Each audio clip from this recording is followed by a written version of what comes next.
পবিত্র কোরআনের ৩ নম্বর সূরা হলো সূরাতুল আল ইমরান। এই সূরার আয়াত সংখ্যা হলো 200। এর শানে নজুল বা নাজিল হওয়ার প্রেক্ষাপট মূলত দুটি ঐতিহাসিক ঘটনার সঙ্গে জড়িত। প্রথমত, নাজরান থেকে খ্রিস্টান একটি দল, প্রতিনিধি দল নবীজি সাল্লাল্লাহু আলাইহি ওয়াসাল্লামের কাছে এসেছিলেন। আসার পরে তারা ঈসা আলাইহিস সালাম সম্পর্কে নবীজির সঙ্গে বিতর্কে লিপ্ত হয়েছিল।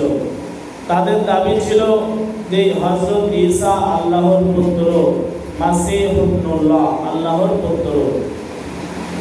আল্লাহ পাক রব্বুল আলামিন এই সূরাতে সেই দাবিকে, খ্রিস্টানদের সেই দাবিকে খণ্ডন করেছেন এবং আল্লাহ পাক এই সূরার মধ্যে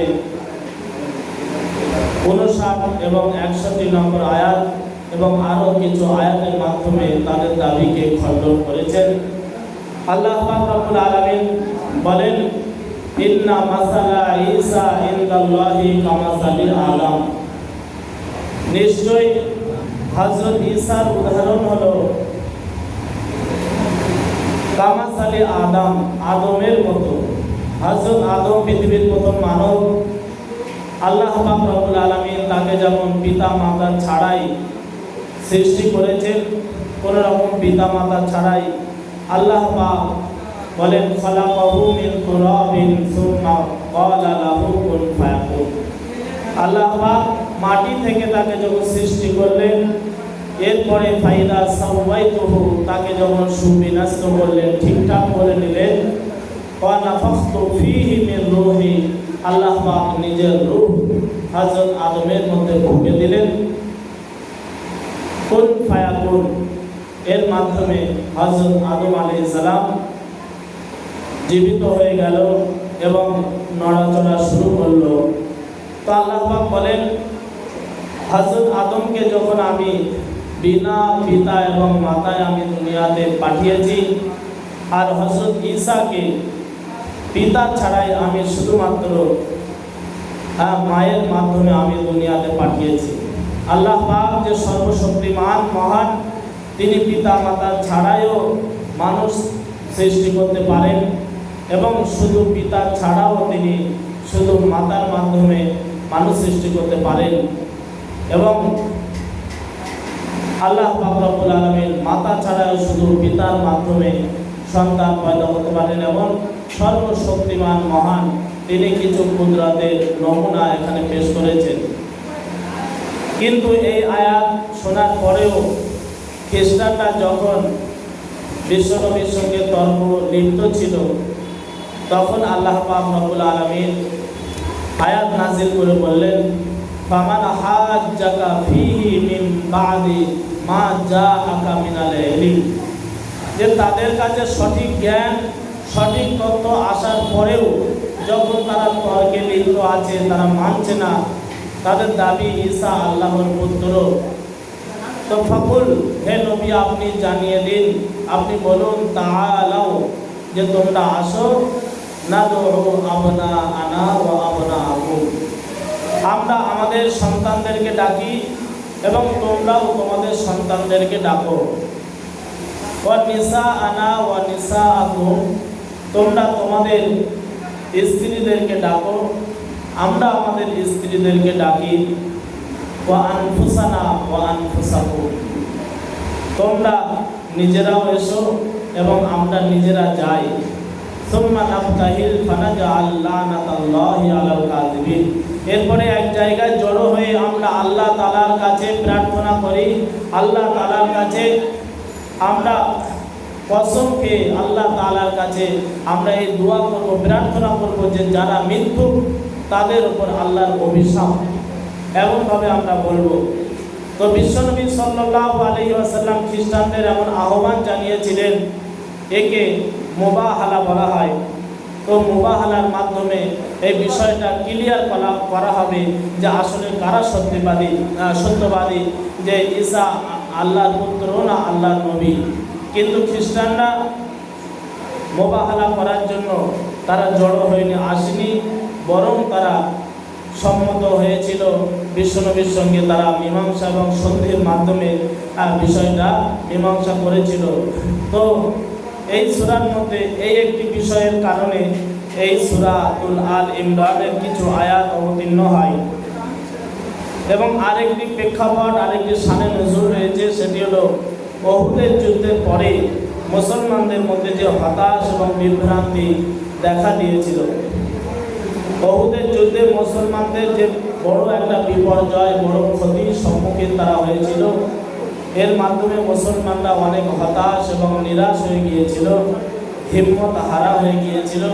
আল্লাহ পাক রব্বুল আলামিন এই সূরার মধ্যে মুসলমানদের হিম্মত বাড়ানোর জন্য তাদেরকে ঈমান, তাকওয়া এবং ধৈর্যের দিকে আল্লাহ পাক আহ্বান জানিয়েছেন। আল্লাহ পাক এই সূরার মধ্যে আল্লাহ পাক রব্বুল আলামিন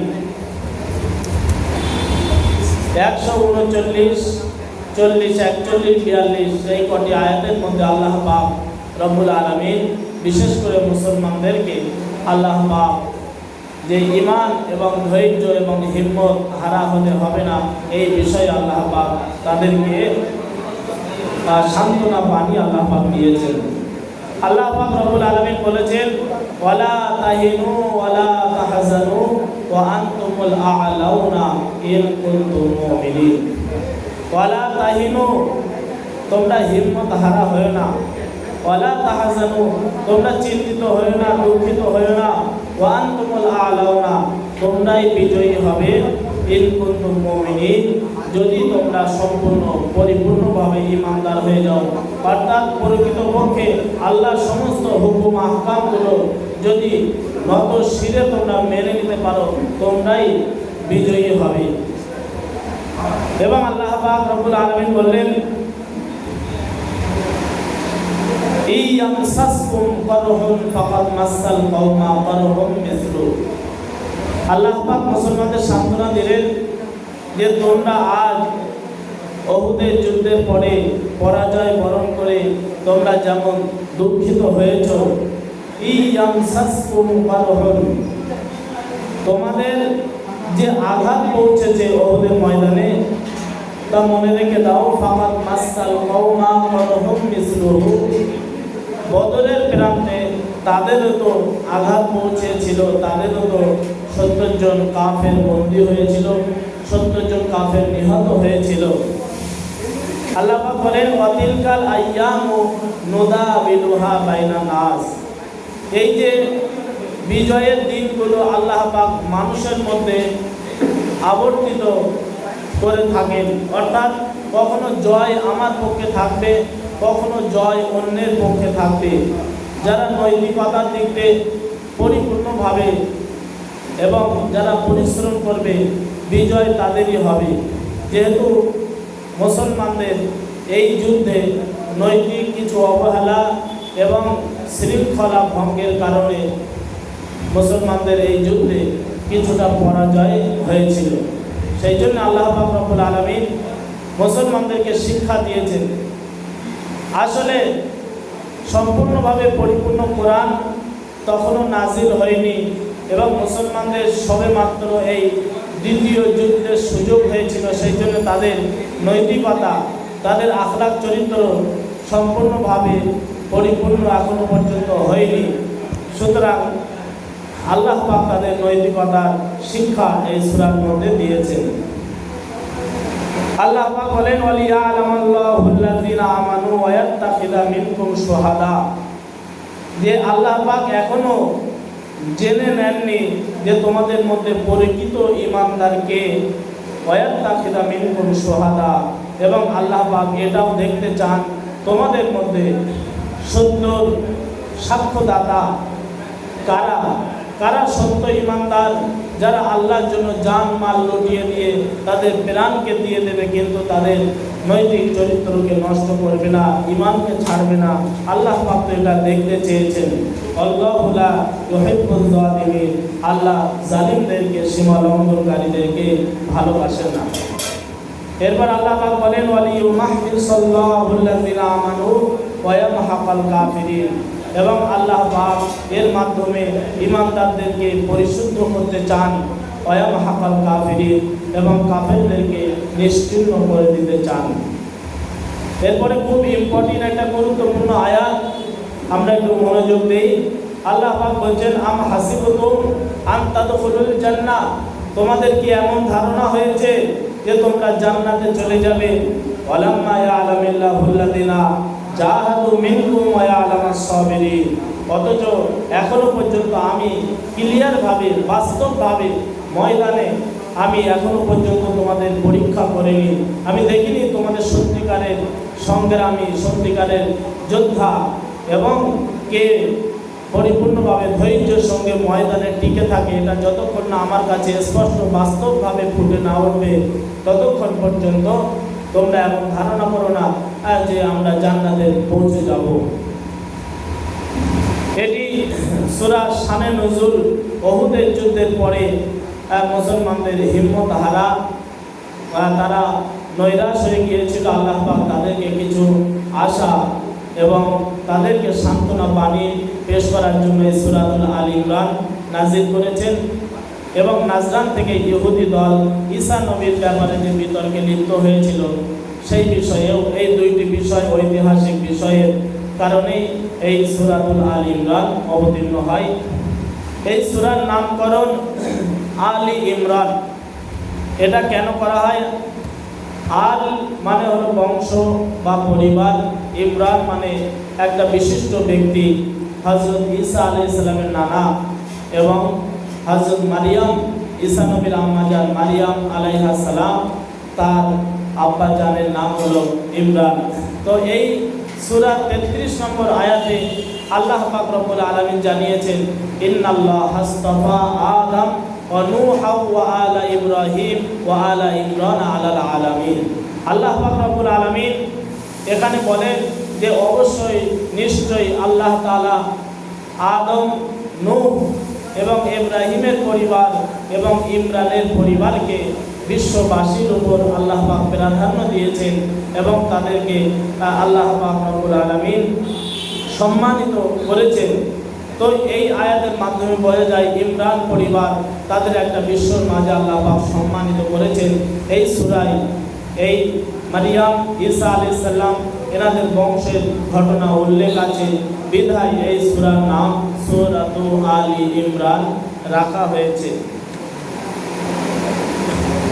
সম্মানিত হাজরিন, আমরা কথা লম্বা না করে ডাইরেক্ট আজকে যে মূল আলোচ্য বিষয় সূরাতুল আল ইমরানের 195 নম্বর আয়াত থেকে 200 নম্বর আয়াত পর্যন্ত আসুন আমরা দেখি এর মধ্যে আল্লাহ পাক আমাদের কি দিক নির্দেশনা দিয়েছেন সেটি আমরা সংক্ষেপে বোঝার চেষ্টা করব।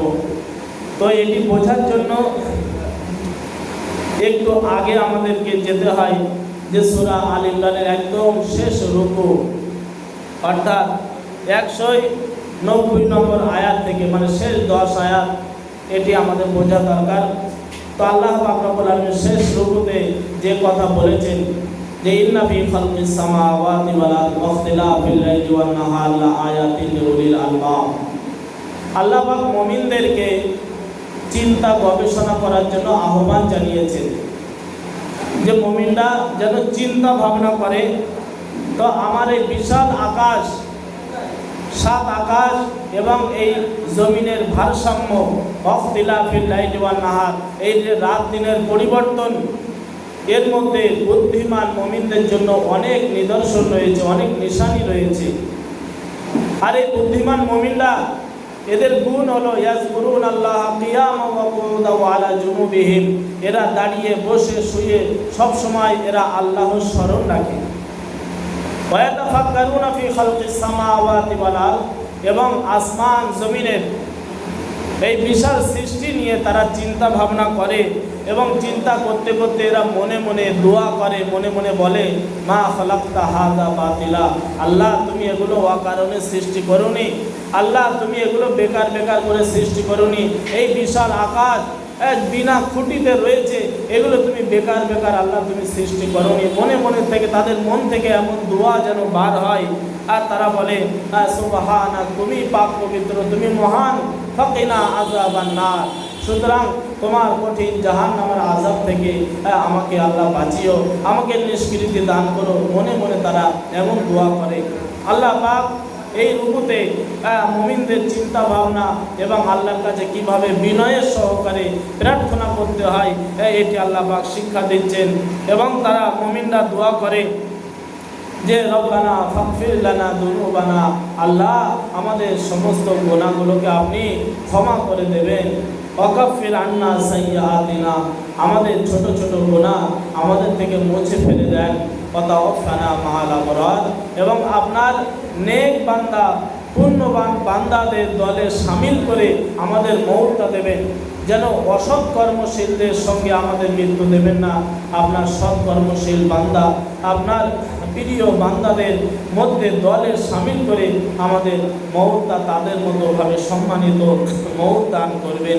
এমন তাদের মনে মনে তাদের দোয়া হয় এবং তারা সেই দোয়া করে রব্বানা ওয়া আতিনা মা ওয়া'আদতানা আলা রাসূলিক, হে আল্লাহ তোমার রসুলদের মাধ্যমে যে প্রতিশ্রুতি, যে ওয়াদা আমাদেরকে দান করেছো, আল্লাহ পাক কিসের প্রতিশ্রুতি আমাদেরকে দিয়েছেন?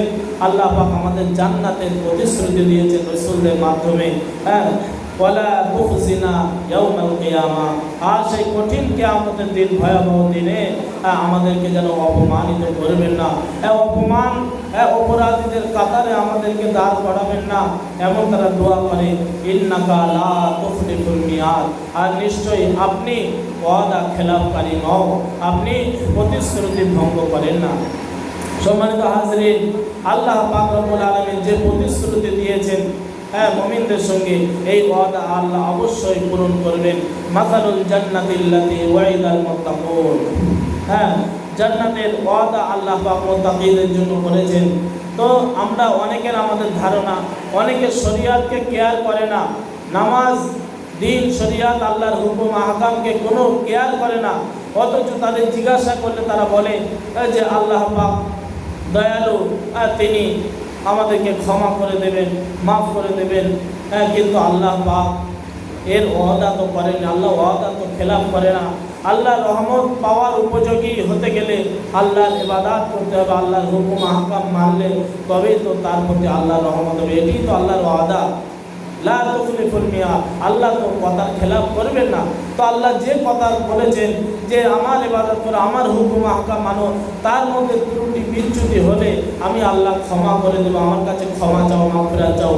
আমি কোনো রকম আল্লাহর হুকুমকে দাম দিলাম না, কেয়ার করলাম না, এবং আমি যদি আশা করি আল্লাহ আমার মাফ করে দেবেন, তো এটা আল্লাহর কথার খেলাফ। অবশ্যই আল্লাহর রহমত ছাড়া কোনো মানুষ জান্নাতে প্রবেশ করতে পারবে না।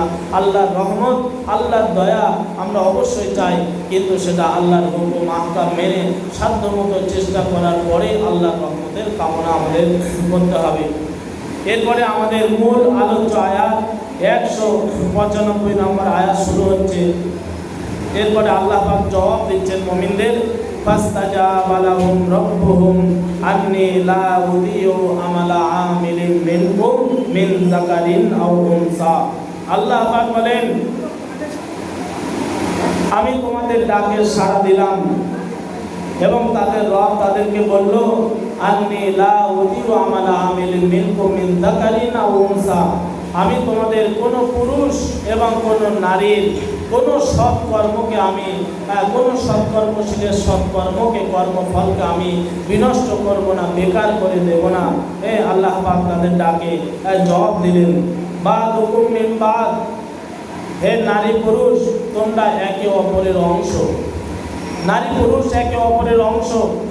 যদিও পুরুষ কিছু ক্ষেত্রে নারীদের অগ্রগণ্য, যেমন আল্লাহ পাক বলেন, আর রিজালু কাওয়ামুনা আলান নিসা বিমা ফাদ্দালাল্লাহু বা'দাহুম আলা বা'দ ওয়া বিমা আনফাকু মিন আমওয়ালিহিম, যে পুরুষদেরকে আমি নারীদের উপর কর্তৃত্ব দান করেছি, ফজিলত দিয়েছি, কেননা তারা তাদের সম্পদকে নারীদের উপর খরচা করে।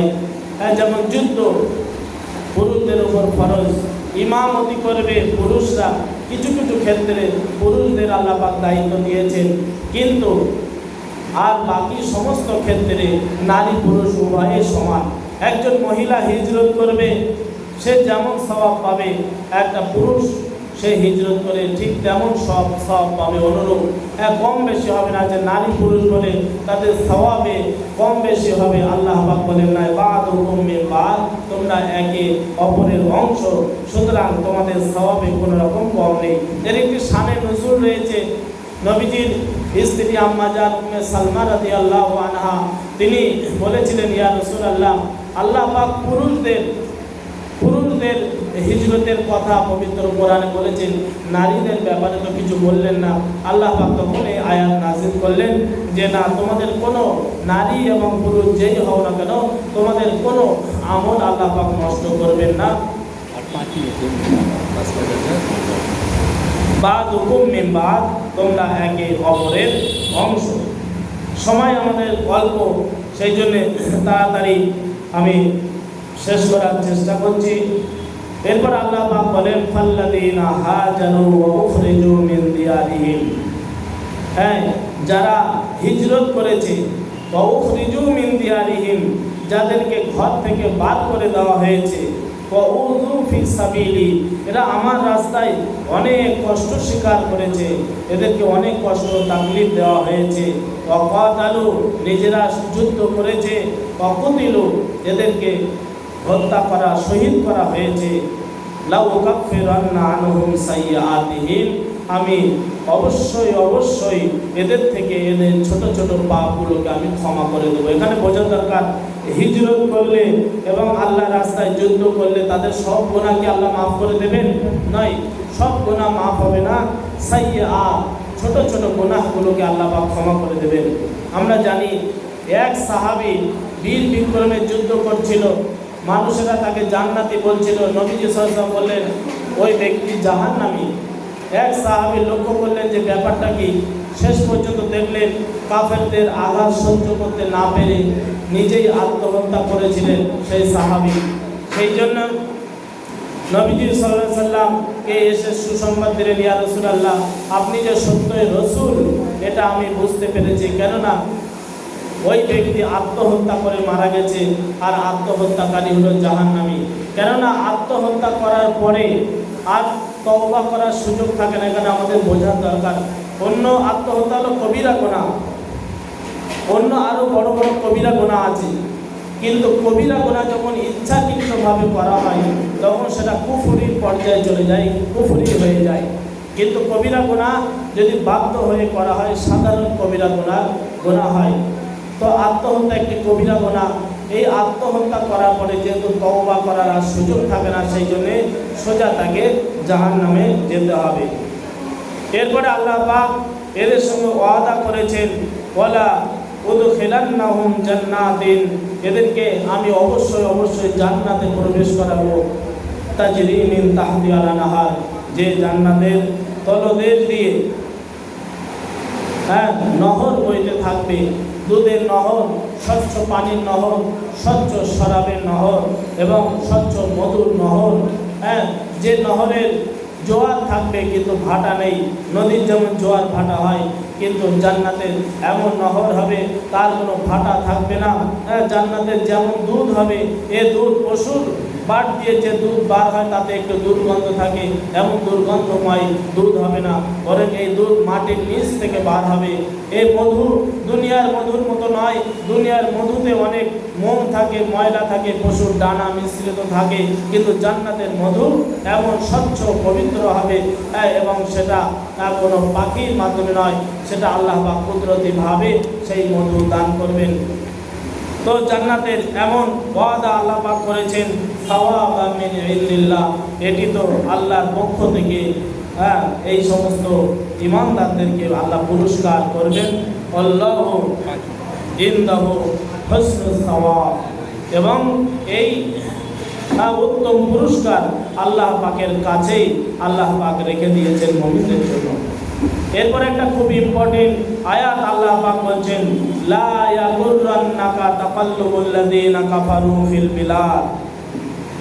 নবীজিকে লক্ষ্য করে আল্লাহ বলছেন যে হে নবী, তোমাকে যেন ধোঁকায় ফেলে না দেয় কাফেরদের শহরে শহরে নগরে নগরে তাদের বিলাসবহুল তাদের চলাফেরা, তাদের আরাম আয়ের ভোগ বিলাস, তাদের এত ব্যবসা বাণিজ্য বিজনেস, তাদের বিলাস বহুল জিনিস দেখে তুমি যেন ধোকায় না পড়ে যাও। আসলে নবীর মাধ্যমে আল্লাহ আনেওয়ালা তামাম উম্মত কিয়ামত পর্যন্ত যারা আসবে সকলকে উদ্দেশ্য করে আল্লাহ পাক উম্মতে মুহাম্মাদীকে বলছেন যে তোমরা কাফেরদের এমন ভোগ বিলাস আরাম আয়েশ এবং তাদের সুখ স্বাচ্ছন্দ্য, তাদের বিশাল বিজনেস, তাদের আরম্ভ দেখে তোমরা যেন ধোকায় পড়ে না যাও। মাতাউন কলিল, কেননা এটি অল্প দিনের ভোগ সামগ্রী। মাতাউন কলিল, খুব সামান্য দিনের দুনিয়া ভোগ সামগ্রী। সুম্মা মাওয়াহুম জাহান্নাম, এরপরে তাদেরকে জাহান্নামে নিক্ষেপ করা হবে। বিসাল মিহাদ, আর এটা কত নিকৃষ্ট জায়গা, কত নিকৃষ্ট বিছানা হবে এই জাহান্নাম। সম্মানিত হাজরিন, দুনিয়া এত স্বল্পকালীন যে মাতাউন কলিল বলা হয়েছে। নবীজি সাল্লাল্লাহু আলাইহি ওয়াসাল্লাম বলেন দুনিয়া আল্লাহর কাছে একটা মাছের দানার সমতুল্য নয়। যদি হতো আল্লাহ পাক কোনো কাফেরকে এক ঢোক পানি পান করতে দিতেন না। আমার কাছে যদি দুটো জিনিস থাকে আর একটা মূল্যবান হয় আর একটা মূল্যহীন হয়, তাহলে মূল্যবান জিনিসটা আমি যাকে ভালোবাসবো তাকে দান করব, কিন্তু মূল্যহীন জিনিস যে কেউ ব্যবহার করেও আমার অত গুরুত্ব নেই আমার কাছে। সেই জন্য দুনিয়া এখানে কে সফলতা হলো, কে সাকসেসফুল হলো, এটি আসলে আল্লাহ দেখার বিষয় নয়। মুমিনদের জন্য আসল ওয়াদা তো আল্লাহ আখিরাতে করেছেন। আল্লাহ পাক বলে লাকিনিল্লাযীনা তাকাউ রাব্বাহুম, যারা তাদের রবকে ভয় করে, লাহুম জান্নাতুন, তাদের জন্যই এই জান্নাতের প্রতিশ্রুতি দেওয়া আছে। তাজরি মিন তাহতিহাল আনহার খালিদিনা ফিহা, তাদের জন্য এমন জান্নাত যার তলদেশ দিয়ে নহর বইতে থাকবে, চিরকাল তারা এই জান্নাতে থাকবে। নুজুলাম মিন ইনদিল্লাহ, আর এটা আল্লাহর পক্ষ থেকে তাদেরকে মেহমানদারি হিসাবে দেওয়া হবে। মেহমানদারি আসার সঙ্গে সঙ্গেই আল্লাহ পাক রব্বুল আলামিন তাদের সুখ স্বাচ্ছন্দ্যের সমস্ত জিনিস দান করবেন। একে নুজুল বলা হয়। ওমা ইনদাল্লাহি খায়রুল লিল আবরার, আর আল্লাহর কাছেই নেককারদের জন্য এটি উত্তম, সৎকর্মশীলদের জন্য এটি উত্তম, যেটি আল্লাহর কাছে রয়েছে। এরপরে একটা ইম্পর্টেন্ট আয়াত যেটা একটু বোঝার আছে। আল্লাহ পাক রব্বুল আলামিন বলে ওয়াইন্না মিন আহলিল কিতাবে, যারা আহলে কিতাব। আহলে কিতাব মানে আমরা ইহুদি খ্রিস্টান বুঝি, কিন্তু অনেকে মন্তব্য করেছেন আহলে কিতাব, আমরাও তো আহলে কিতাব মানে কিতাবধারী। আল্লাহ পাক আমাদেরকেও কিতাব দিয়েছেন এবং অসংখ্য সহিফা আল্লাহ পাক দুনিয়াতে অবতীর্ণ করেছেন। এমনকি বেদ যেগুলো অন্য অন্য ধর্মের আছে, এগুলো আল্লাহর পক্ষ থেকে প্রেরিত বলে অনেকে মন্তব্য করেছে। কেননা এই বেদের মধ্যে অনেক জিনিস বেশিরভাগ সত্য এবং কোরআনের সঙ্গে সামঞ্জস্য মিলে যায়। সেই জন্য যত আহলে কেতাব আছে, কেতাবধারী আছে, যদিও বর্তমানে সেগুলো সব আসলত্ব তার নেই, সেগুলো সব নকল হয়ে গেছে, তার মধ্যে সংযোজন বিয়োজন করা হয়েছে। সেই জন্য কিন্তু বিশ্বাস আমাদের করতে হবে যে আল্লাহর পক্ষ থেকে যত কেতাব এসেছে সেই কেতাবের উপরে আমাদের ঈমান রাখতে হবে। তো সমস্ত আহলে কেতাবদের লক্ষ্য করে আল্লাহ বলছেন যে আহলে কেতাবদের মধ্যে এমন মানুষও আছে লামা ইউমিনু বিল্লাহ, যারা আল্লাহর প্রতি বিশ্বাস রাখে, ওমা উনজিলা ইলাইকুম, এবং তোমাদের প্রতি যে কিতাব কোরআন অবতীর্ণ হয়েছে তার প্রতিও বিশ্বাস রাখে, ওমা উনজিলা ইলাইহিম, এবং তাদের প্রতি যে কিতাব অবতীর্ণ করা হয়েছে সেই কিতাবের প্রতিও তারা ঈমান রাখে। খাশিঈনা লিল্লাহ, আর তারা আল্লাহকে ভয় করে, আল্লাহকে ভয় করে। লা ইয়াশতারুনা বিআয়াতিল্লাহি সামানান কালিলা, এবং দুনিয়ার সামান্য স্বার্থের জন্য তারা আল্লাহর হুকুম আহকামকে ছেড়ে দেয় না, আল্লাহর আয়াতকে তারা বিক্রি করে না। অর্থাৎ দুনিয়ার সামান্য স্বার্থের মোহে পড়ে তারা আল্লাহর হুকুম আহকামকে ছেড়ে দেয় না, বিসর্জন দেয় না। উলাইকা লাহুম আজরুহুম ইনদা রাব্বিহিম, আর এদের জন্য রয়েছে তাদের রবের কাছে উত্তম পুরস্কার, এদের জন্য রয়েছে আল্লাহর কাছে অনেক বড় পুরস্কার। ইন্নাল্লাহা সারিউল হিসাব, আর আল্লাহ দ্রুত হিসাব সম্পাদনকারী। সম্মানিত হাজরিন, এখানে যে আল্লাহ পাক বেশিরভাগ জায়গায় কোরআনে বলছে হিসাব আল্লাহ পাক দ্রুত সম্পাদনকারী, আল্লাহ পাক দ্রুত হিসাব গ্রহণ করবেন। আমরা শুনি যে আমল মাপা হবে, অনেক ওলামা মন্তব্য করেছেন যে এটা ক্লিয়ার ভাবে পবিত্র কোরআনে নেই যে ফাম্মা মান সাকুলাত মাওয়াজিনুহু, যে যার আমলের পাল্লা ভারী হবে। যেমন মানুষ বলে যে অমুক মানুষের কথার অনেক ওয়েট আছে, ওজন আছে, তো আসলে কথার গুরুত্ব বোঝানোর জন্য ওজন বলা হয়েছে, দাড়ি পাল্লা দিয়ে মাপা হবে এমন কথা নয়। অনেক আলেম এমন মন্তব্য করেছেন যে আসলে হিসাব গণনা করা হবে, আমল গণনা করা হবে। তো আল্লাহ দ্রুত হিসাব, যেমন কম্পিউটার এসে এখন খুব তাড়াতাড়ি হিসাব করে দিচ্ছে, তো আল্লাহ পাক রব্বুল আলামিনের কম্পিউটার আরও কত দ্রুত হিসাব মানুষের কমপ্লিট হয়ে যাবে। ইন্নাল্লাহ সারিউল হিসাব, আল্লাহ পাক রব্বুল আলামিন দ্রুত হিসাব সম্পাদনকারী। এরপরে যে শেষ আয়াত, এই আয়াতের মাধ্যমে আল্লাহ পাক যেন পুরো সূরার একটা সার সংক্ষেপ আল্লাহ পাক ঈমানদারদেরকে এই নসিহত করে শেষ করছেন। আল্লাহ পাক বলেন, ইয়া আইয়ুহাল্লাযীনা আমানু, হে ঈমানদারগণ, হে বিশ্বাসীগণ, ইসবিরু, তোমরা ধৈর্য ধরো, অসাবিরু, এবং তোমরা ধৈর্যের মোকাবেলা করো, প্রতিযোগিতা করো, নিজেদের মধ্যে কে কত বেশি ধৈর্য ধারণ করতে পারো, এটি তোমরা ধৈর্য ধরো। এর আরেকটি মানে হলো যে কাফেররা তাদের বাতিল ধর্মকে, তাদের বাতিল ধর্ম প্রতিষ্ঠা করার জন্য তারা কত দৃঢ় সহকারে, দৃঢ় মনোবল নিয়ে তোমাদের সঙ্গে যুদ্ধ করতে আসছে, আর তোমরা সত্য ধর্মকে প্রতিষ্ঠা করার জন্য তোমাদের ভিতরে আরও কত সবর এবং আরও কত মনোবল থাকা দরকার, এটি ভাবো। তো তোমরা যখন তাদের সঙ্গে মোকাবেলা করবে, তারা যেমন ধৈর্য সহকারে যুদ্ধ করছে, তাদের চাইতে বেশি ধৈর্য ধরে তোমরা যুদ্ধ করো। ওয়ারাবিতু, এবং তোমরা দৃঢ় থাকো, ময়দানে দৃঢ় থাকো এবং সবসময় প্রস্তুতি থাকো। রাবিতু, সীমান্ত তোমরা পাহারা দাও।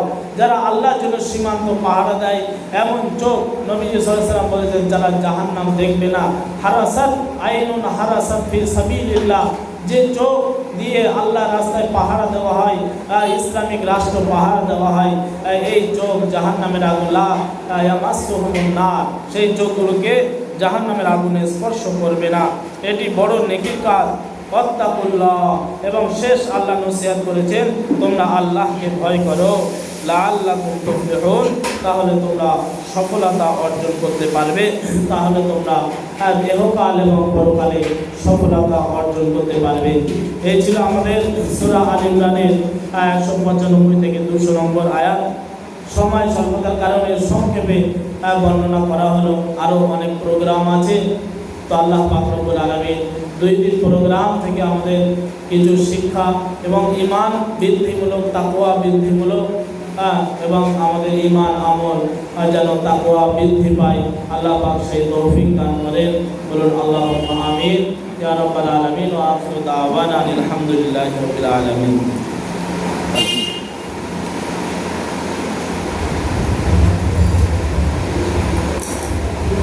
जज़ाकल्लाहु खैर। मोहतरम अब्दुल मोमिन गाजी साहब